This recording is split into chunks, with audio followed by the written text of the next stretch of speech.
ये बात मैंने अपनी वीडियोस में आपको कई बार बोली है कि यूनाइटेड नेशन सिक्योरिटी काउंसिल में रिफॉर्म्स करके परमानेंट सीट्स को बढ़ाने के लिए तो सभी परमानेंट मेंबर्स राजी हो गए हैं, लेकिन बात एक मसले के ऊपर अटकी है और वो है वीटो पावर। वीटो पावर एक ऐसा मसला है जिसके ऊपर आकर रिफॉर्म्स की सारी नेगोशिएशंस अचानक से रुक जाती हैं, क्योंकि इस समय यूनाइटेड नेशन सिक्योरिटी काउंसिल में जो भी परमानेंट मेंबर्स हैं, अमेरिका, चाइना, रशिया, ब्रिटेन और फ्रांस, ये 5 देश बिल्कुल नहीं चाहते हैं कि जो भी नए permanent members United nation security council के परमानेंट सदस्य बने उनको भी वीटो पावर मिले। अभी तक ये नहीं पता है कि वीटो पावर को एक्सटेंड करने से आखिर इन 5 देशों में से कौन सा देश रोक रहा है, लेकिन अनऑफिशियल सोर्सेज का कहना है कि अभी के मेंबर्स ना तो वीटो पावर को पूरी तरह से डिसॉल्व करने यानी खत्म करने के मूड में है और ना ही ये चाहते हैं कि नए परमानेंट मेंबर्स को वीटो पावर मिले। यानी चाइना इस बात के लिए तो रेडी है कि यूनाइटेड नेशन सिक्योरिटी काउंसिल में रिफॉर्म्स के बाद भारत को परमानेंट मेंबर बना दिया जाए, लेकिन at the same time China ये नहीं चाहता है कि भारत को वीटो पावर मिले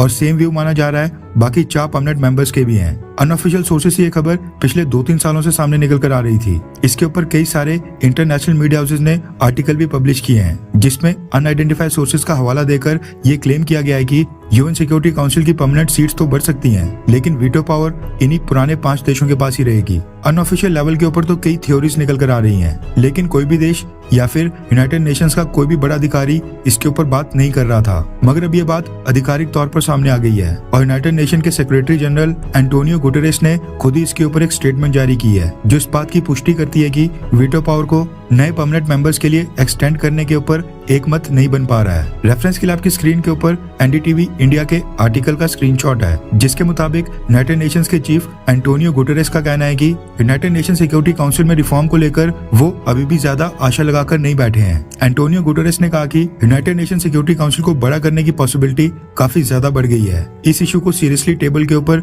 डिस्कस किया जा रहा है, लेकिन वो इस बात से निराश है कि राइट ऑफ वीटो यानी वीटो के अधिकार के ऊपर भी कोई सवाल हो पाएगा। उन्होंने कहा कि इस समय जो सेंट्रल क्वेश्चंस हैं कि रिफॉर्म्स के बाद नई यूएन सिक्योरिटी काउंसिल की कॉम्पोजिशन क्या होगी, यानी कितने परमानेंट और नॉन परमानेंट मेंबर्स होंगे और वीटो के अधिकार का क्या होगा, अब ये यूएन सिक्योरिटी काउंसिल के मेंबर्स के लिए मुद्दा है। इस तरह की नेगोशिएशंस में यूनाइटेड नेशंस के सेक्रेटेरिएट का कोई भी इन्फ्लुएंस नहीं होता है। उन्होंने कहा कि अमेरिका और रशिया यूएन सिक्योरिटी काउंसिल को बड़ा करने के लिए मान गए हैं। वहीं फ्रांस और ब्रिटेन की तरफ से भी प्रपोजल आया था कि वीटो के अधिकार के ऊपर कोई रिस्ट्रिक्शंस लगाई जाए। एंटोनियो गुटेरेस ने आगे कहा कि यूनाइटेड नेशंस में रिफॉर्म को पास करने के लिए यूनाइटेड नेशन जनरल असेंबली में पहले तो 2/3 वोट्स चाहिए, यानी 193 में से 129 देशों का समर्थन चाहिए, और उसके बाद फिर जो यूनाइटेड नेशन सिक्योरिटी काउंसिल के अभी के 5 परमानेंट मेंबर्स हैं उनमें से भी हर एक का पॉजिटिव वोट चाहिए। यूएन चीफ ने कहा कि सिक्योरिटी काउंसिल में रिफॉर्म्स को अब काफी सीरियसली डिस्कस किया जा रहा है और पॉसिबिलिटी है कि ये काउंसिल बढ़ जाएगी, लेकिन वीटो के अधिकार को लेकर